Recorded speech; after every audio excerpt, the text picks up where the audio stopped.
meant to be a secret, but they do this pan sleep out. So you go out on the quad bikes in the late evening or late afternoon, you watch the sunset, and then on the way back you see these lights, and they've set up a nice dinner under the stars, and you have dinner there. And then you look a little bit further, and there's beds that are set up on the pans under the stars. Botswana, there's something about Botswana that keeps me going back. South Africa tends to be a bit more affordable. We've got quite a few options to consider, but your safari in South Africa, you're probably looking at anything from around $5. Shaun, welcome. Nice to have you on the podcast. Thank you very much. It's good to be here. It's actually the first one we're doing for African Safari Mag. So very, very happy because you've been involved from the beginning. So it's great to have you on. I feel privileged. So Shaun, like you obviously got Stanley Safaris. I mean, like I've known you. I mean, you were one of my clients back in the day, back in African bush camps, and you've been involved in safari for a long time now. So just give us a little bit, like where did the love affair start? A little bit of your background. The love affair for safari started when I was about this big. My mom and dad loved safaris. They had a 4x4 and they loved camping. So from a very young age, I got to explore most of Southern Africa. And back in the 80s and 90s, this was pre-luxury safari industry, lodges and camps. So we camped in some incredibly remote areas. And yeah, my love for adventure, getting off the beaten track, immersing myself in a country and getting to know the destination, and in particular safari. That's when it started for me. When I finished school, I studied to be a guide. So I was a safari guide in Zimbabwe and Zambia for a bit. And then in 2000, I went to the UK. And from the UK, I traveled all over the world, backpacking, but always coming back to Africa. So yeah, I've always had a love affair for Africa, always had a love affair with safaris, and just being in nature, basically. And that's obviously why you started your company, like organizing safaris. Do you ever get bored of safari? No, there's always new stuff to see. The more time you spend in the bush, the more you pick up on the smaller details of the wildlife, of nature. For me, it's not only about the big five. There's a lot more to a safari than just seeing the big animals. And like I said, the more time you spend on safari, the more you pick up on things like that. And what I've realized over the years is I love photography, and I love wildlife photography.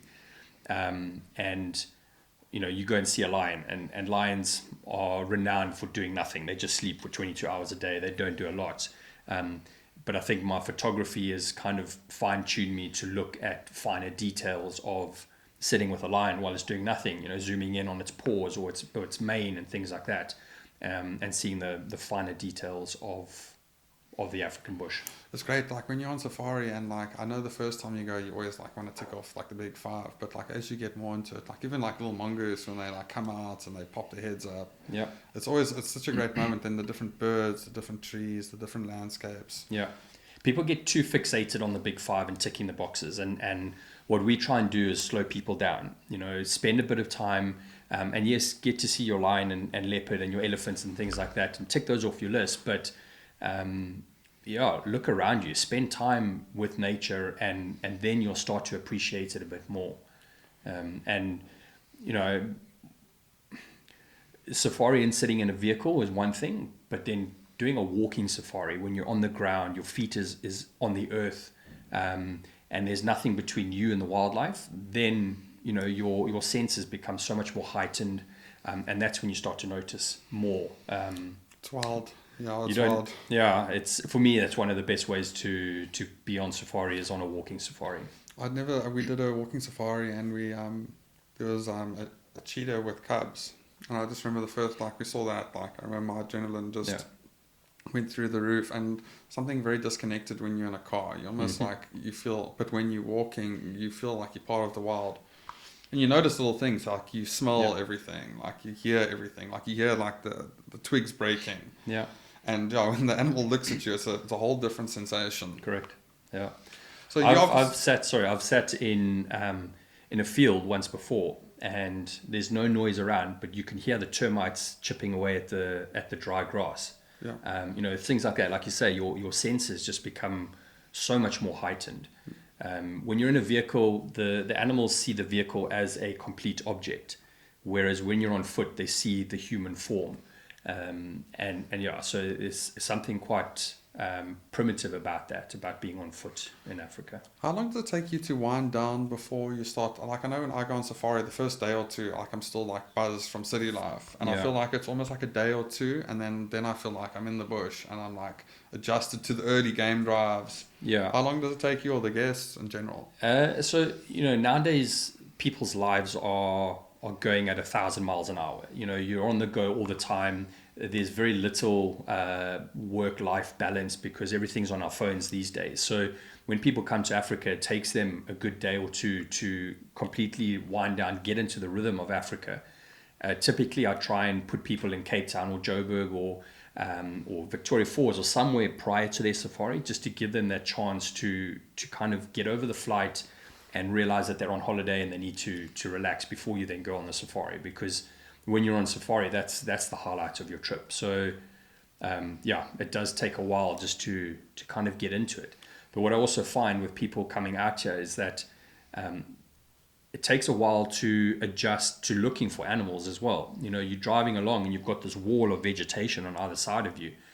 It takes a day or two to actually start to look through that and see the animals that are hiding out there. So it does take a little while for people to get into that rhythm of being on safari. Just the rangers seem like they got superpowers when you go. Yeah. Like, without doubt, they'll be driving the car and they'll spot, and it's quite wild. It's incredible. Yeah, it's amazing how finely tuned they are to what's going on. But they're in this environment every single day of their lives. They've grown up in this, so they know what to look for.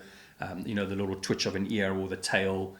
Or something that's just quite a little bit out of place, and they stop and look, and then there's a lion lying on the grass or something like that. So it's incredible what these guys get to see and how quickly they see it. So anyone looking to, okay, let's start here. So a lot of people want to come on safari, and it's quite foreign to them, and people don't really understand what safari is. How would you? I mean, what's your first conversation with someone about before they book a safari? I mean, what do they need to think about? There's a lot that they need to take into consideration. Number one, I always ask people what their budget is, because a safari is quite an expensive experience to do. What their interests are there specific animals that they want to see? What sort of activities do they want to do? Just for me, I try and get as much of an understanding as to who they are and what their expectations are, and then from there we can start to create an itinerary or start to get some ideas together for them. But a big one is budget. How different is one safari from the next? In terms of areas or game drives? Even like from a country or from a reserve? Very different. That's the beauty about Africa, and that's why people keep coming back to Africa, is because every country is completely different. Every destination within the country is different. So we were talking earlier about Tanzania, where most people coming out would do Ngoro Crater, Tarangire, Serengeti. That's the main sort of northern circuit. But then in the south, you've got Nyeri National Park and Ruaha National Park. Completely different, much more arid, a lot of walking safaris and fly camping. You've got big baobab trees. So you can come back to Tanzania a second time and do a completely different area. And then going out west, you've got Katavi and Mahale, where you've got some of the best chimpanzee tracking. You've got fly camping and these amazing floodplains and rivers where the crocodiles they start digging into the riverbank because it's so hot at times of the year. So they make caves in the riverbanks to go and get away from the heat. So, just within Tanzania, you can come back 3 times and do 3 completely different experiences. That's wild, the crocodiles. No. Have you seen anything like that before? No, I haven't. I haven't been to Katavi. It's high on my list because it's way off the beaten track. There's only 1 or 2 lodges there for people to stay at. You kind of got this remote area, pristine wildlife, and you pretty much have it to yourself. And tell me, you mentioned fly camping. What's fly camping? So fly camping it's quite a rustic camp away from the lodge. They put some bedrolls or mattresses on the floor, and then they string up a mosquito net, and basically you sleep under the mosquito net, under the stars in the wilderness. Really? It's quite a... Do they do it every day, or is it like a fixed... How temporary is the camp? No, it's completely temporary. So you stay at your lodge, Yeah. and then you do this as an experience. Oh, okay. So you go and do it for one night. Often it's combined with a walking safari. So you might do a walk, get to this kind of temporary camp, spend the night there around the campfire, sleeping under the mosquito net, and then the next day you walk back, or the vehicle comes and picks you up. So, I mean, just for people out there, I mean, when you go camp in these reserves, like there's no fences from the animals. It's all wild. Yeah. Some places are fenced. So within South Africa, within the Sabi Sands, for example, a lot of the lodges have fences around them to stop the animals from coming in. But majority of other places around Africa, there's no fences, and you often have animals coming through day and night, mainly at night when things have quietened down a bit. But during the day, because there's a lot of activity around, the animals do tend to stay away. So I'm gonna ask questions I probably know the answers to, but I think it's worthwhile asking them. Sure. But so like, how do the animals not like? How do you keep the animals out from the camp? Are you safe? You don't keep the animals out. That's, we are in their environment, so we don't want to avoid them from kind of going about their natural way of life. But because, like I said, during the day there's so much activity with staff, with vehicles, with guests walking around and things like that, the animals do tend to stay away. At night, when the guests have gone to bed, that's when the animals might come through camp a bit, because it's a bit quieter. But as we said earlier, when you're on a game drive vehicle, the animals see the vehicle as a complete object. They don't see the individual people inside that. So a lion or an elephant looks at the tent that you're staying in as a complete object. They don't know that it's just canvas. They see it as a solid object. And so they don't see what's inside. They don't know what's inside. And so they're not going to go and do anything about it. So, yeah, it's quite wild how they sort of are okay with vehicles, and they've obviously become accustomed to it, and the ranger's been doing it for, or guides been doing it for so long. They're obviously very responsible. If you stay at a good lodge. Tell me, what are the main countries for? I mean, let's start with like Southern Africa. Like, what are some of the best places in Southern Africa for safari? So every destination, as we said earlier, is completely different. So South Africa, I always like to sell South Africa as a first-time destination because it's got a lot of variety. We've got people, you come down to Cape Town, amazing food and wine and things to do here in Cape Town, and it's the most beautiful city in the world. And then you combine that with some safari, and there's a lot of safari options to do here in South Africa.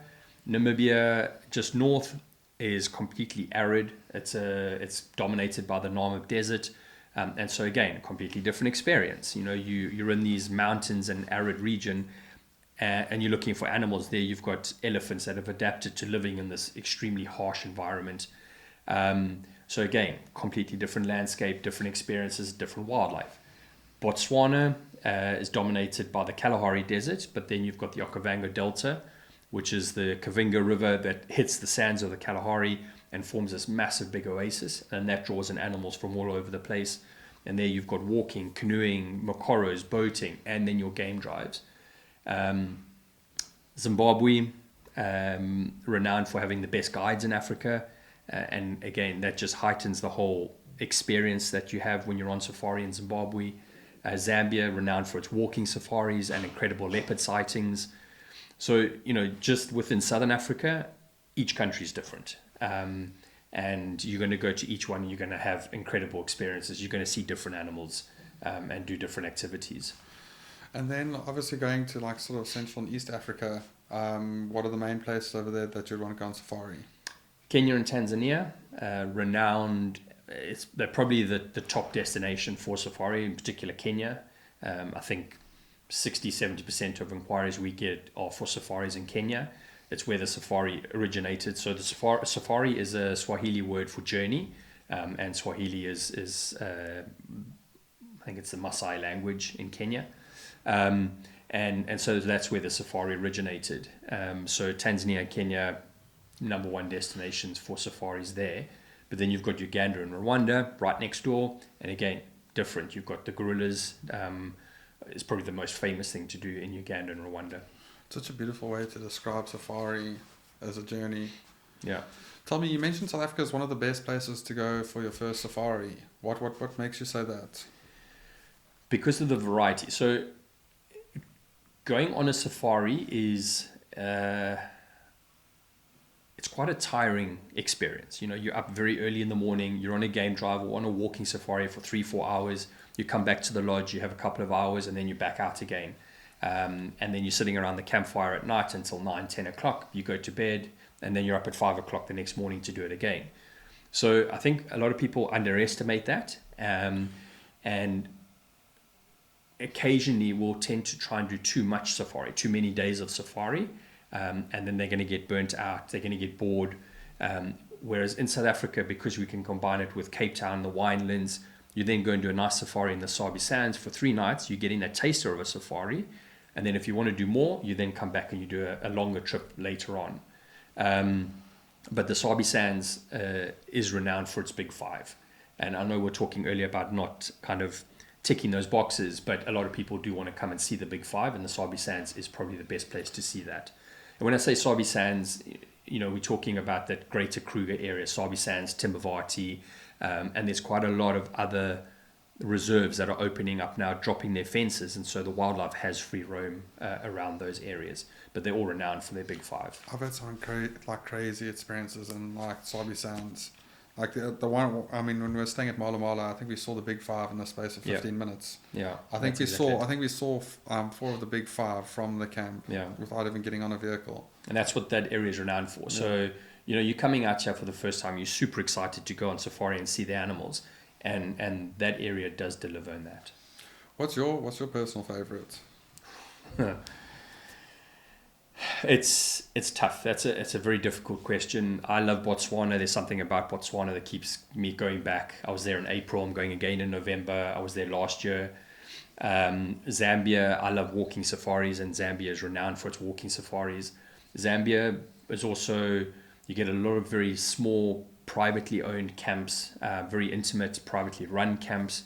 That also adds a new element to the experience. Tanzania, from the migration point of view, you know, seeing 3 or 4 million wildebeest and zebra in one area, it's incredible to do that and experience that.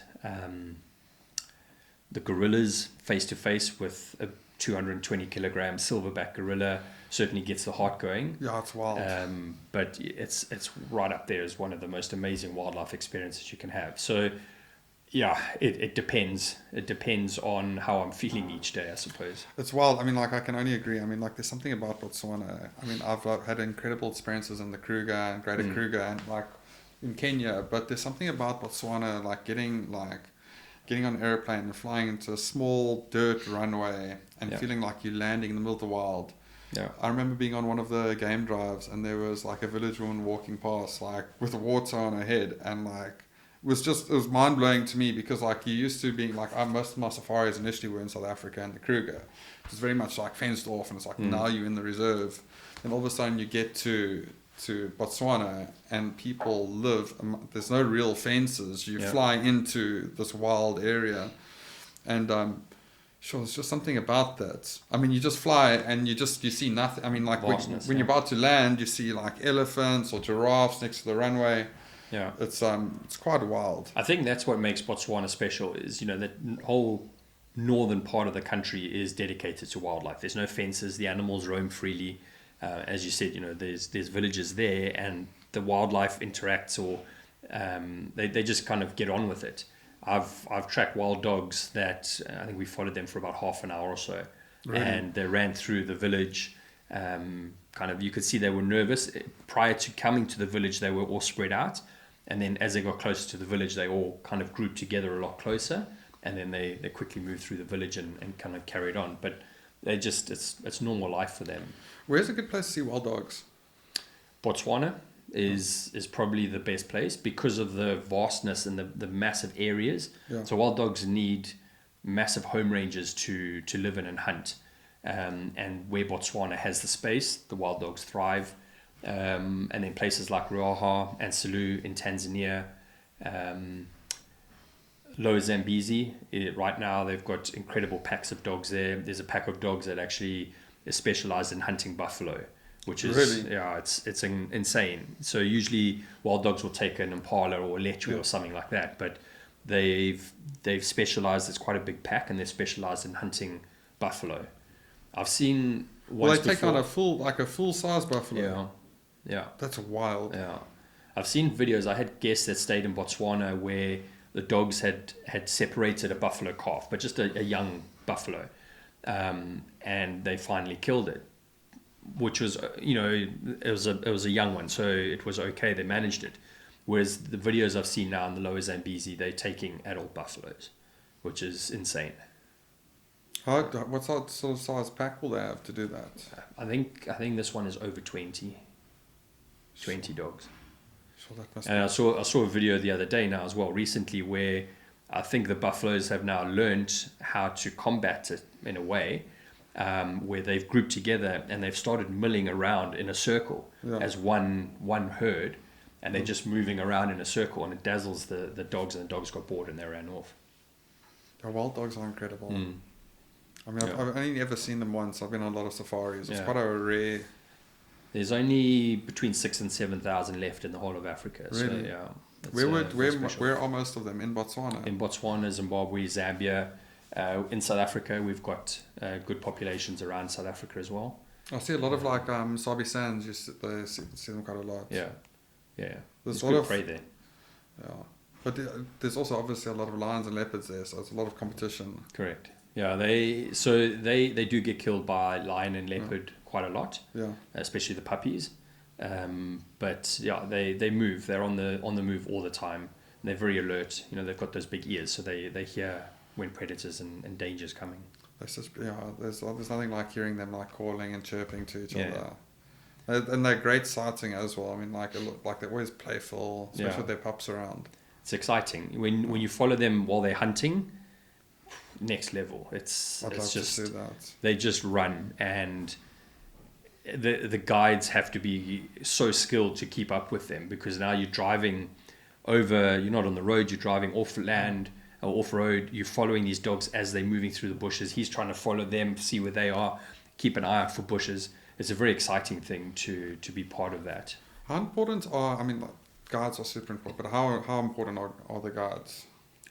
Most important part of your whole safari is your guide. Yeah.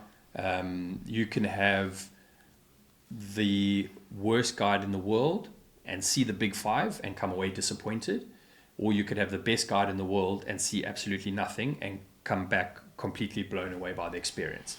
And the guide is brings everything to life.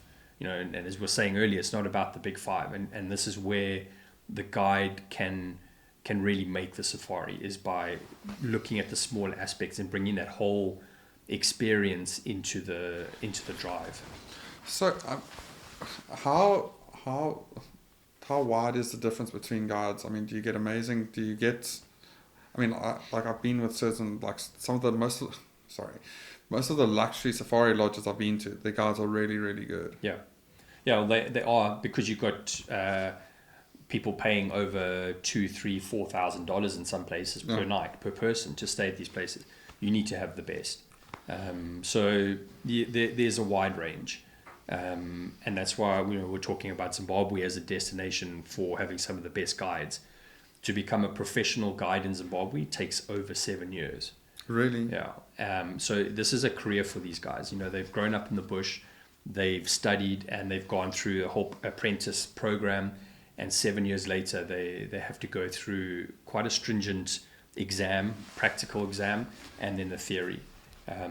And even though I've been going on safari my whole life, going on safari with guides from Zimbabwe, they're teaching me new things all the time. So basically, they turn it into, you're not just seeing a lion, they're giving you the whole story. Yeah. They'll see maybe vultures in the air, and there's probably a kill, and then they'll find the tracks, and they're these are new tracks, and it's like the whole, and you immersed in this whole adventure of trying to find the lion, and they explain it step by step, especially if there's a good tracker. I love it. I love safaris where they've got a good tracker. Those guys have got, that's for us, we'll look in the dirt or on the ground and see nothing, whereas they're able to pick up the signs of the animals that were there, how long ago they were there, is it worth tracking them, were they running, were they walking, A tracker is incredible skill.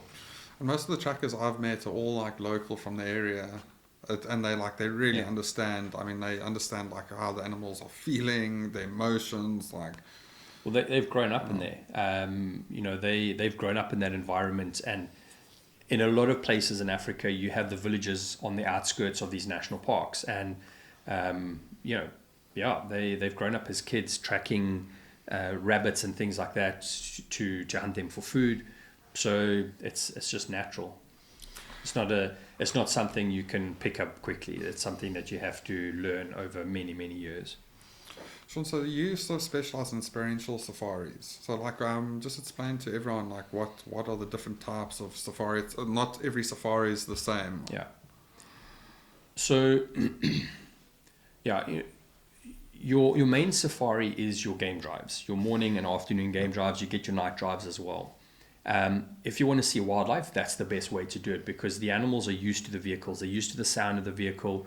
They don't see us humans inside the vehicle. They see it as a full object. So they are a lot more relaxed around the vehicle. So the main way to see the animals is on a game drive.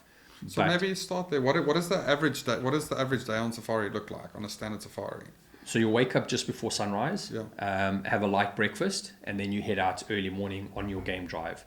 And the reason you do that is the animals are most active when it's cooler. So in the mornings and in the later afternoons, that's when the animals are most active.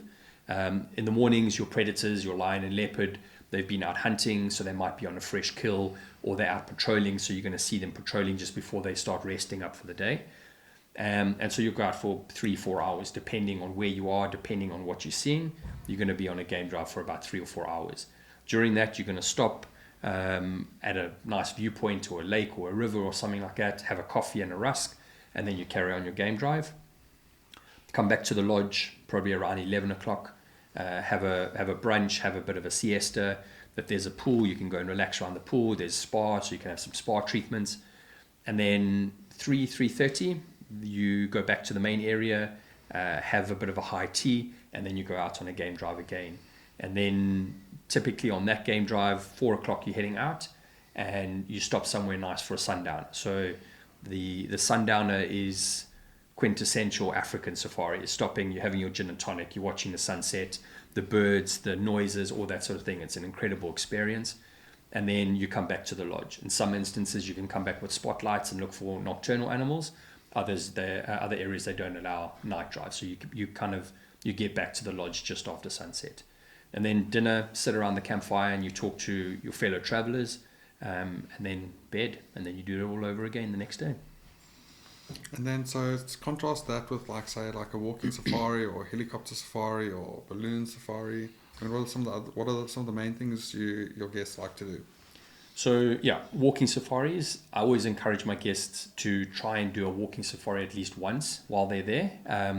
It's a completely different experience that you can have when you're in the vehicle. It's about the finer details of the African bush. You don't see as much wildlife because they see humans as a threat, and so they do tend to run away. But just being on foot in Africa is an amazing experience. We love helicopter safaris, and we're blessed here in Africa that we don't have stringent rules and regulations. So like in Botswana, we can land on an island in the middle of nowhere and go for a walk or a mokoro from there. And it just allows people to access different areas that you can't get to by vehicle. And a lot of the places you take the doors off as well. So you've got amazing views, you can get lower. The pilots are very sensitive about the animals. So like elephants don't like the noise, so they tend to stay a bit higher. Whereas on other animals, you can get a bit lower and get nice views of them. Boating, mokoros, canoeing, so a lot of water activities in certain areas as well. Again, just gives you a different perspective of what you're doing and kind of the animals. Hot air balloons, particularly in Tanzania and Kenya, hot air balloons is a big thing. To float over the Serengeti, Masai Mara, seeing the migration from a hot air balloon. It's just a different way of doing things. It's so quiet when you're in a hot air balloon. Yeah, it's amazing. You're just floating above the animals. they don't know you there. Obviously, they see this big balloon above them, but I think they're used to it now. And yeah, And they it's go a just lot different lower perspective. than you. It's like I did one in the Mara, and sure, there's some big crocs. Yeah, exactly. Some massive crocs, and you can see them actually from the balloon. But Yeah, I mean, I've done a hot air balloon elsewhere, and you actually go pretty high. But in the Mara, they're almost like just over over the trees. Yeah. No, it's amazing. And then they do go high, and you get to see the landscape from the air and that Mara River snaking its way through the grasslands. So, yeah. Try, when you go on safari, try and vary it up a bit. Try and do different activities. And don't just sit in a vehicle and be driven around. Do different things while you're there. So the walking safari, how would that normally work? Do you walk from the lodge, or do you drive a bit and then get out the car and take a walk, or how would it normally? Depends. So sometimes they offer it as an experience. Yeah. So you might walk from the lodge, go out for a couple of hours, and then walk back. Sometimes you go for a drive, stop, and then you walk from there. Other times you might not even think about a walking safari, but you go for a drive, and then the tracker picks up lion tracks in the road, and he says, "Should we go and track them?" And then you get out, spontaneous. You get out, and then you just start tracking the lion or buffalo or elephant or whatever it is. If whether you see it or not is another thing, but you then come back to the vehicle and carry on your game drive. So it depends. It's something we get asked a lot is the safety around walking safaris. So a lot of destinations will have an age limit on who can do a walk, and it's typically around 16 years and up. They keep the group number down, so maximum 6 to 8 people, just so that it's more controllable. And then your guide has a rifle for protection. It's very, very rare that you need to use it. As we said earlier, the animals see us as a threat, and they tend to run away more so than not. And there's often a backup tracker as well. So, there's someone at the back, the guide in the front with a rifle. And in order for a guide to take a walking safari, you need a lot of experience. You need good qualifications in order to do it. Rifle handling, shooting, all that sort of stuff. So you're competent to take a walk. And going back to your question about the guides, I always find that if you have a walking qualified guide, they tend to be the best guides, because when you're on a walk, it's not about the big animals. It's about the medicinal uses of plants. It's about what plants you can eat. It's about the insects. It's about termite mounds. It's about all those smaller aspects that you tend to miss when you're on a vehicle. And as a walking guide, you need to know all of that. And yeah, if you get a walking qualified guide, then you're in good hands. It's crazy when you do a walk, you see how everything all like the circle of life. I mean, Right. we know it all from the Lion King, but Yeah. I mean, you see like the dung beetles with how nothing gets wasted in the bush. Yeah, you then see everything interconnects and how it all interconnects. So going back to Botswana and termites, you don't realize when you're flying over the delta and you see all these islands everywhere. Those islands are created by termites, and that has shaped the Okavango Delta.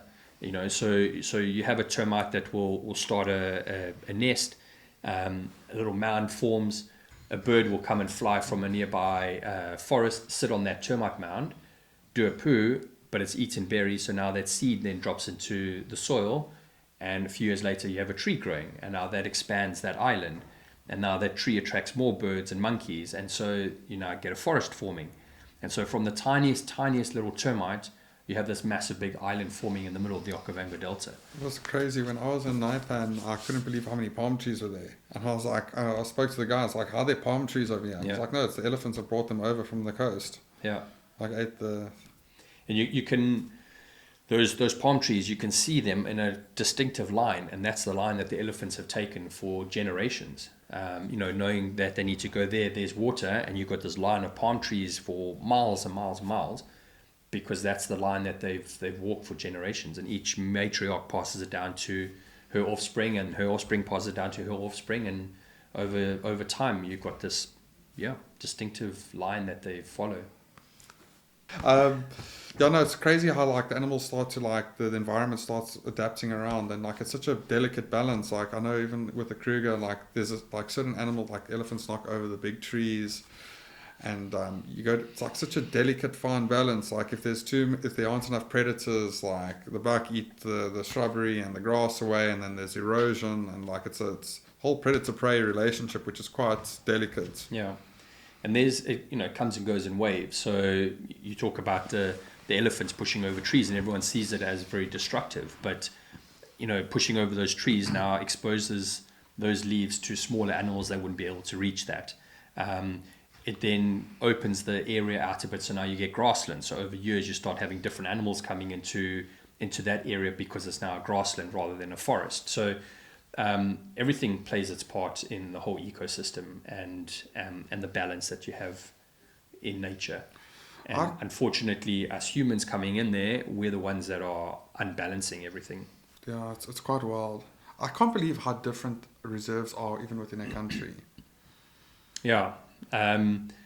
It's vastly different, and that's why we try and combine different areas when you're on safari. You don't just go to one. Obviously time and budget plays a part, but if you can do different areas, then definitely do it. Tell me, Namibia, they've got the desert adapted elephant and the lion.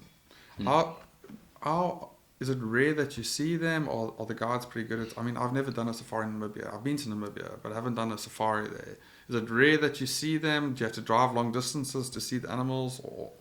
You have to drive longish distances to see them because there's not as many of them. Obviously, where you've got a lot of food and water, you have plentiful animals. Where you've got a desert and very little water and food, so there's fewer animals. So you do have to drive a bit further to go and see them. But typically, they keep to the same sorts of areas in those dry riverbeds because the trees can put their roots down, they can tap into the water lower down, and that provides food for the animals. So they tend to stick to the same sorts of areas, and the guides know where they are. Oh, it makes a big difference. The lion on the other hand, that's different. So elephants and your bigger animals will stick to your main dry riverbeds. The lions, they move depending on where the animals are. So they might be in one dry riverbed, but then they'll go over bigger mountains to go and find different prey species in different areas. And again, where you have plentiful water, plentiful game or hunting animals for the lions, their territories are a lot smaller. Whereas in the desert, because they need to cover bigger distances, their territories are bigger. And so it does make it harder to find the lions in particular. Tell me, how important is conservation? And how do all lodges value it, or how should someone approach when they book a safari in terms of sustainable safari? Yeah, it's very important nowadays. I'd say majority of the lodges and camps are contributing to some form of community or conservation work, and we include community within a conservation work because if your local communities don't see the benefit of tourism, don't see the benefit of the wildlife, that's when your poaching problem starts to kick in. So it's got a direct impact on conservation.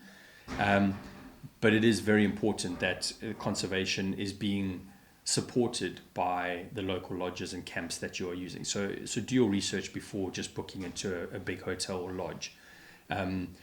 Personally, I prefer the privately owned camps and lodges where we know the money is staying local.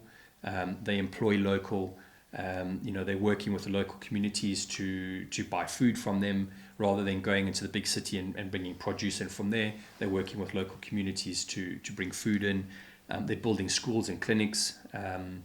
And so the local villages and that are seeing the benefit of tourism in the areas in which they're living.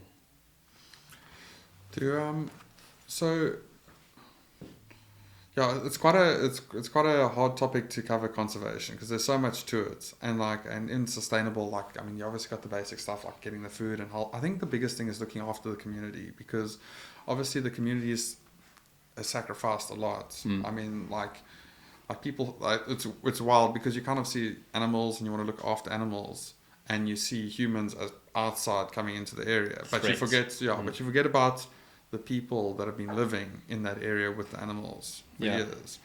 And obviously when to create these reserves for animals, they have to push the people outside the reserve, which obviously limits their livelihood. And back in the day, they used to live off, they used to hunt.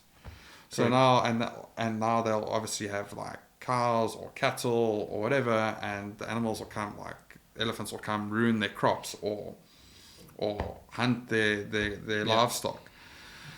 So it's very hard, and it's such a delicate, fine balance to keep everything going. And it's important that you look after animals, but you look after the humans that are there as well. Alongside it, yeah. And I think a lot of the good camps actually support the local communities, and they come up with. I remember with African bush camps, like they built these bomas that help their livestock and makes a big difference. Yeah, no, working with the local community is key to the success of conservation, wildlife, the success of the camps, and education plays a big part in that.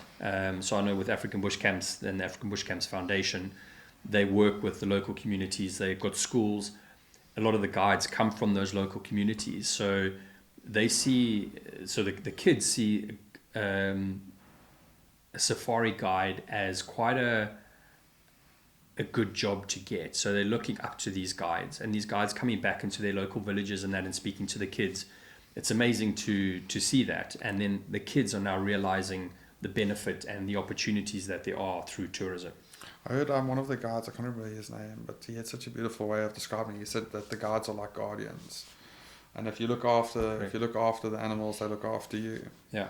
And it was such a beautiful way of how he described his job as a guardian of the animals. And you can. It's weird, like the Botswanan guides. I haven't been on too many Zimbabwe safaris, so I don't have that but I know in Botswana the guides were so good. Like you could see they were from the areas, and like they were really proud of their country. I think that's what makes Botswana such a beautiful safari destination. Yeah. They, in general, African people are very proud people. Yeah. Look at us. You talk about the Springboks and how excited everybody gets about the upcoming World Cup now, but African people are very proud, and they're very proud to show off their country to these international guests that are coming out there. And again, going back to the smaller camp aspect of it, the privately owned camp aspect of it, when you start staying at these sorts of small privately owned camps, the staff have the freedom to be themselves. And we often hear of guests going there, staying for their 3 nights, and when it's time to leave, they start crying because they've built up such a strong relationship with their guide and the staff at the camps. And that's because the staff have been able to express who they are, talk about their livelihood, their life growing up in this area. I don't know anywhere else in the world where people go and stay in a hotel and then cry because they're having to leave, and they've built up such a strong relationship with the staff. So yeah, African people are very proud to be doing what they're doing in the tourism industry and getting to show off these beautiful areas to people. It's actually really crazy. I mean, we get so used to Western culture and Western hotels, and everything is very Westernized. When you go to Africa and you experience African culture, it's so warm, it's so inviting. It's all about like being warm and inviting, and like it's almost like welcome to our home, and you feel like a king, and like or feel queen, part of the family. Yeah, and it's like you're part of the family, and they just treat you like you're so special, and they just want to give you that experience that they experience, and once you leave, you almost feel like you've experienced a different type of world. And I think that's why once you've been on one safari, you always want to come back. Yeah. And I felt that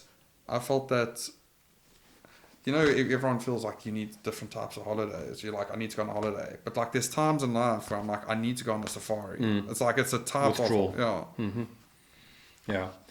It's, again, coming back to more than just the big 5.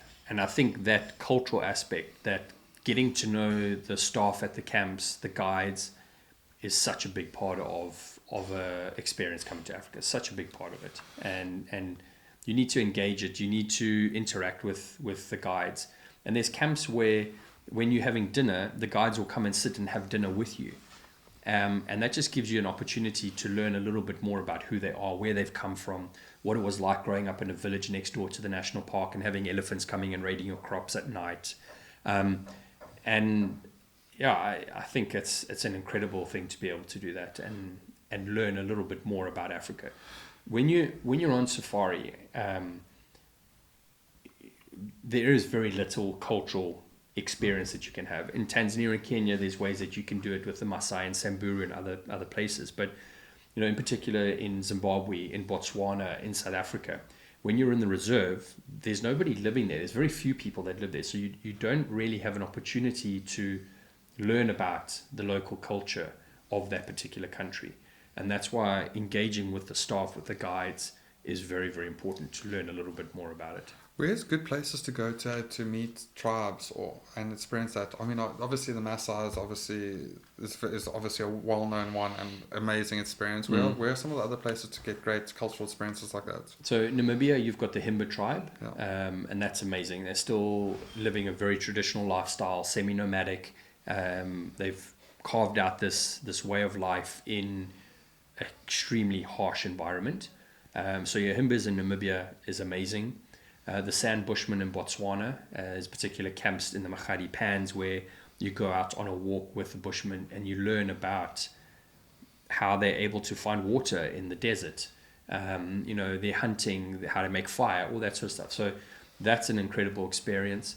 And then in East Africa, there's a lot of traditional tribes, your Maasai, your Samburu, Hadzabe, Barabaig tribes, and they're all within a very close area around that northern part of Tanzania, and then the Maasai and Samburu up in Kenya as well. So there's ways that you can do it, and there's also different levels of your cultural experience. You've got the one that's put on for tourism, and then you've got the authentic cultural experiences you can have as well. How do you make sure you get one of the authentic ones? Book through an authentic tour operator, stay at an authentic camp. Oh. Don't do mass tourism. Tell me, so how should someone book direct, or what would be the advantage of booking through like a tour operator like Stanley Safaris? So we're unbiased. We're not affiliated to any one particular brand or camp. And so by coming through someone like myself, we can give you unbiased advice depending on where you're wanting to go, when you're wanting to go, what your budget is, what experiences you're wanting to have. We can then hand pick the properties that are best suited to what you're wanting to get out of a trip. If you're going to go directly to a camp operator, obviously it's in their best interest to tell you all the positive things about their camp, regardless of whether it's the best fit for you. A lot of people also have this misconception that by booking direct, you're going to get it cheaper, and that's not true. So the way it typically works is if it's $1,000 to go directly to the camp, it's going to be $1,000 to come through a tour operator like myself. The camp pays me a commission off that $1,000. So yeah, you've got that benefit. You also have one point of contact coming through someone like myself, and I will arrange the transfers, activities, your flights, everything in between. So you make one payment. You've got one point of contact. When something goes wrong, if something goes wrong, you make one phone call and we sort it out. And you can also do a couple of things. You don't just have to go to one property. Yeah, we can mix and match. What's some popular like mixed and match things that people like to do? Endless possibilities. So if I wanted to go, say I wanted to spend some time in Cape Town. So you obviously got the Cape Town and Kruger, or Cape Town Botswana, or Cape Town Southern Africa, which is great. Then you obviously got like Zanzibar, and then you got Tanzania. Like, are those the two? If you want to go like sea and safari, are those the two main ones? So if we look at just South Africa, I always include Cape Town and the winelands, if you can. And then from there, go off on your safari, whether it's in Swalu, up in the north in the Kalahari, the Sabi Sands, Timbavati, Kwandwe along the garden route, depending on the client, depending if it's a family, if it's a honeymooner, we'll put them in different places around. And then Mozambique for me is the better option for a beach that connects well with Southern Africa. Really? Yeah, there's some beautiful beaches there, like turquoise blue water. Yeah, it's amazing, and it's Indian Ocean. It links in nicely with a safari within Southern Africa. Seychelles also works nicely as a beach option for Southern Africa. And then East Africa, Zanzibar. You've got other islands, not just Zanzibar, so Pemba, Fanjovi Island, Mafia Island. There's a whole bunch of different islands around that area within Tanzania. And then again, Seychelles also works nicely with East Africa. So typically someone will phone you and be like, hey, like Shaun, like this is my budget, this is my situation, I want a romantic trip, or I've got kids. and I would like this, like, and then you basically tailor make a trip for a bespoke safari for them. Yeah. So the way I work is I don't send anybody an itinerary unless I've spoken to them. And I will spend 15, 20 minutes on a phone call with the person, understanding who they are, what they want from their trip. Are they active people? Do they just want to sit in a vehicle and be driven around everywhere? What do they like doing typically when they go on holiday? And then from there start to understand exactly who they are and what they want from their trip. And then we start to piece something together for them from there. The whole process takes about 10 days to 2 weeks usually. Send them an itinerary. We then chat through that itinerary. This is why I've chosen specific properties for you.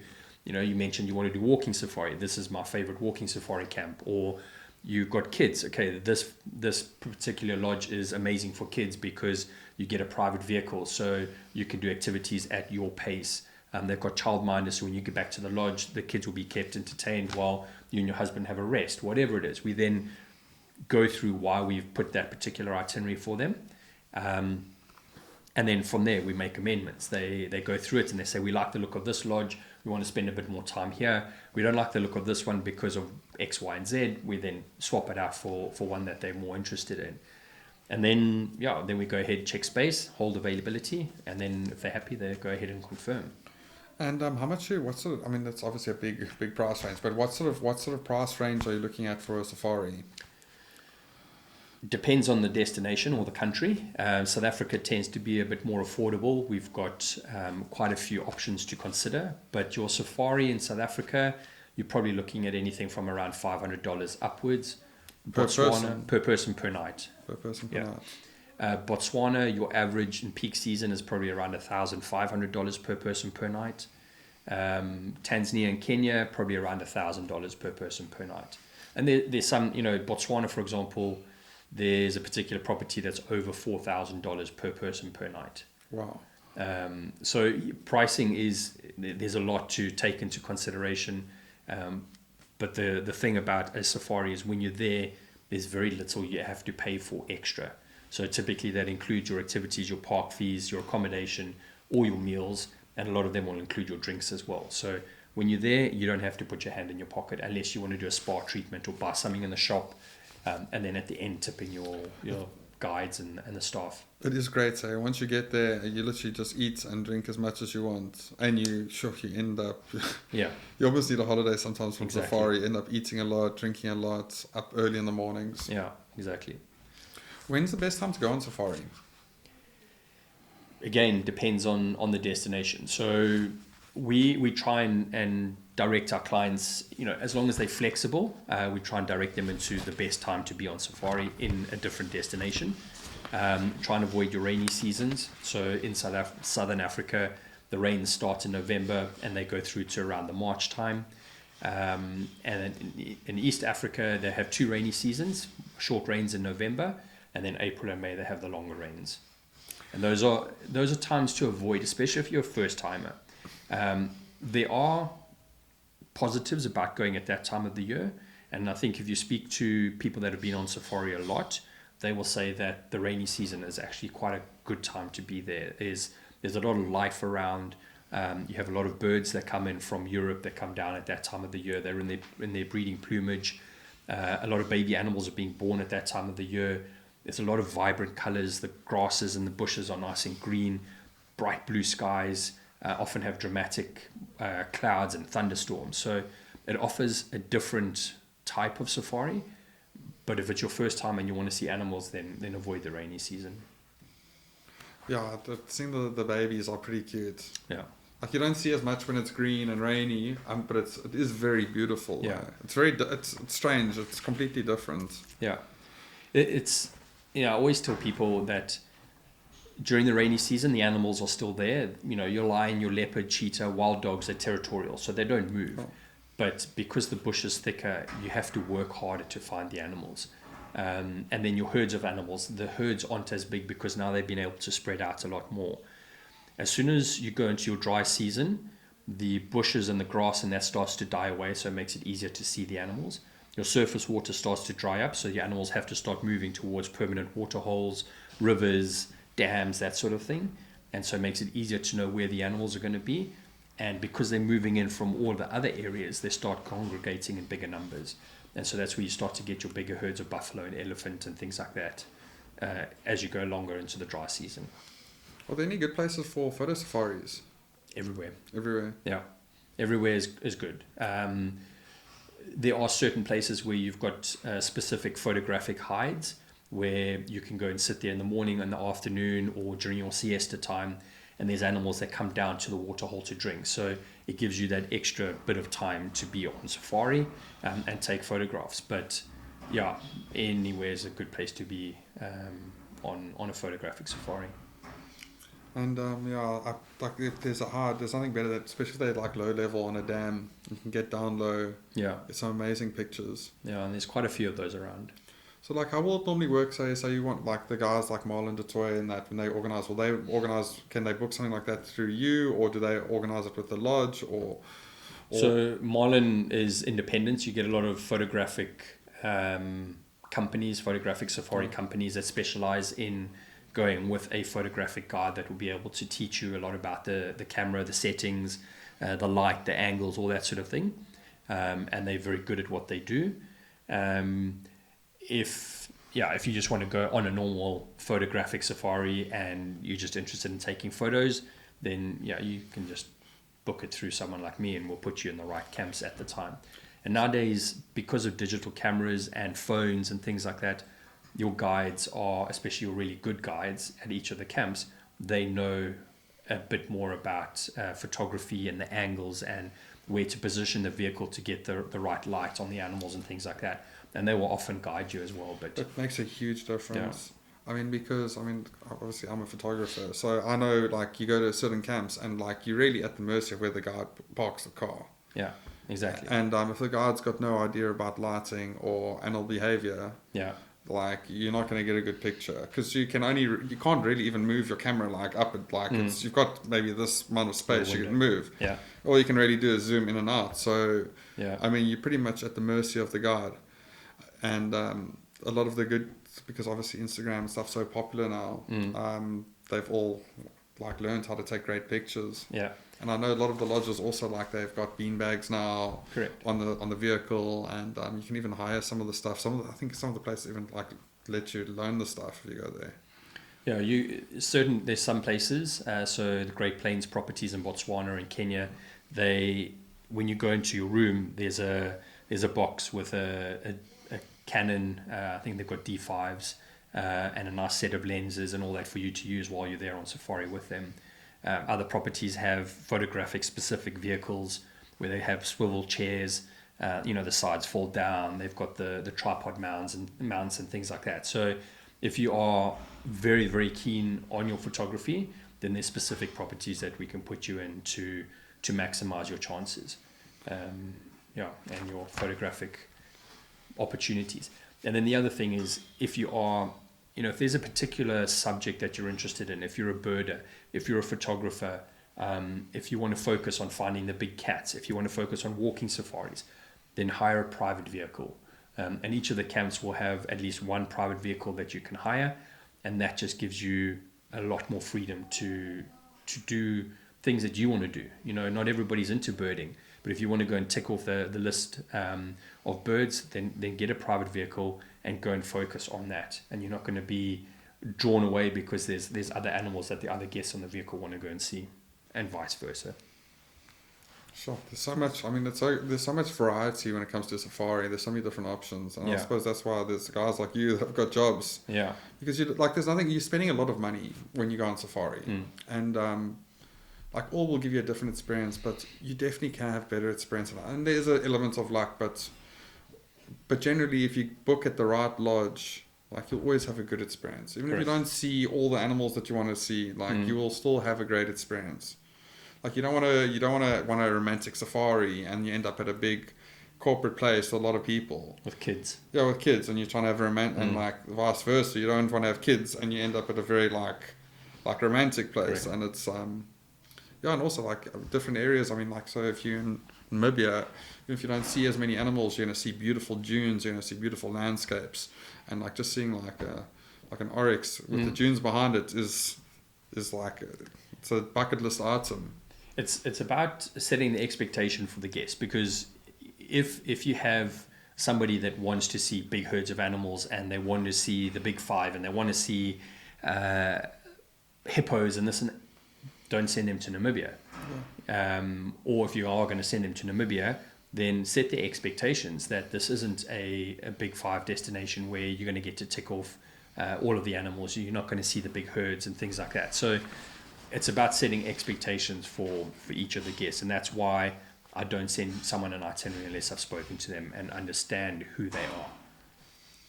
What is one of the most unique places for safari? Sure. Have you been to how do you pronounce it? Swalu? Swalu, yeah. What's Swalu like? I've seen some beautiful pictures there of the red sand. I have been. I was there a couple of years ago, and it's amazing. It's personally, I love the desert. So to have that desert landscape, the rolling red sand dunes of the Kalahari, amazing wildlife there as well. You wouldn't think the desert is a haven for wildlife, but it's incredible. And then you get to see things that are extremely unusual, like pangolin, brown hyena, aardwolf, aardvark, meerkats, all these sorts of things that you don't necessarily know about, but they're there, and it's probably the best place to see those sorts of things. But where are the great desert?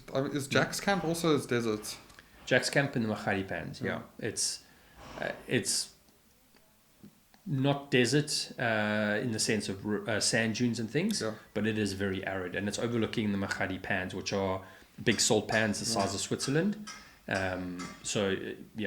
It's size of Switzerland. Yeah, the Makgadikgadi pan, the salt pans themselves. What? I didn't realize they were that big. Yeah, you go out in quad bikes, and you drive 20 minutes, half an hour on quad bikes into the middle, and you can't see anything. It's just flat white salt pan.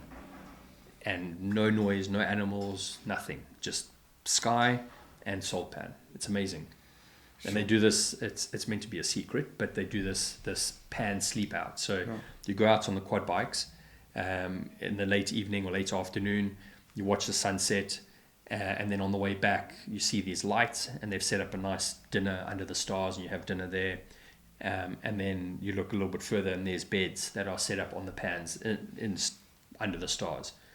And because there's zero light pollution, there's no cities, towns, or villages around, the stars are incredible. I've been there when there's been no moon whatsoever, and just from the stars, I've been able to see my shadow on the ground, just from the stars. It's wild. I remember the first time I was in Namibia, I remember there was the Milky Way, and it was coming out right off the horizon. It was the most incredible thing I've ever, because you really get a sense of you in the universe. Yeah. It's like you see stars, but then this is different. It's different, yeah. Shaun, thank you so much. Sure, I'm gonna have to have you on again to hear some of these stories. And I'm sure anyone who wants to get hold of Shaun, obviously your website? Stanley Safaris, so stanley-safaris.com. Instagram? Stanley_safaris. And we'll link it all in the video. And anyone that wants to go on a safari, Shaun pretty much knows more about safari across every genre and its brand, so I highly recommend you get hold of him. And thank you. Yeah, thanks, Shaun. Appreciate it.